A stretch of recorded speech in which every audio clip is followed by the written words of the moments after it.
जैसे आकार के कारण उन्हें सेल नाम दिया। यही शब्द आगे चलकर जीव विज्ञान का एक महत्वपूर्ण शब्द बन गया। रॉबर्ट, तुमने जो कुछ देखा उसे केवल अपने तक मत रखो, उसे चित्रों और विवरण के साथ प्रकाशित करो। बिल्कुल, मैं अपने सूक्ष्मदर्शी से किए गए निरीक्षणों के चित्र बनाऊंगा और उनके बारे में लिखूंगा।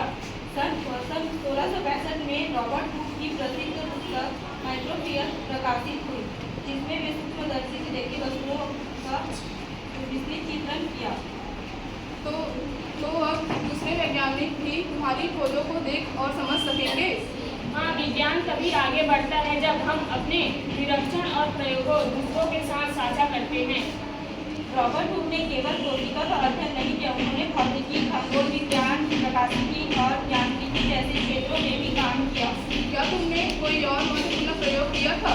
हाँ, मैंने स्प्रिंग और लोचदार वस्तुओं के व्यवहार का अध्ययन किया।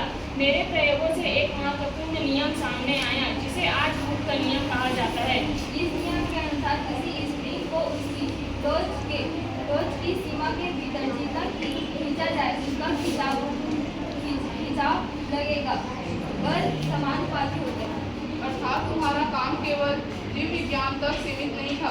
बिल्कुल, एक वैज्ञानिक को अलग अलग क्षेत्रों में प्रश्न पूछते रहना चाहिए।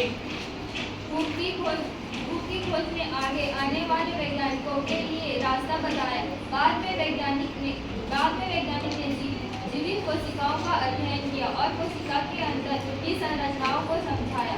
इस प्रकार रॉबर्ट हुक ने स्वयं आधुनिक कोशिका सिद्धांत नहीं दिया, लेकिन उन्होंने सेल शब्द को वैज्ञानिक अध्ययन में प्रसिद्ध किया।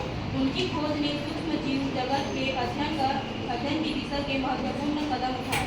तो एक छोटे से कौन को देखने से इतनी बड़ी वैज्ञानिक यात्रा शुरू हुई। हाँ, इसलिए हमेशा ध्यान से देखो, प्रश्न पूछो और प्रयोग करो। छोटी सी जिज्ञासा बड़ी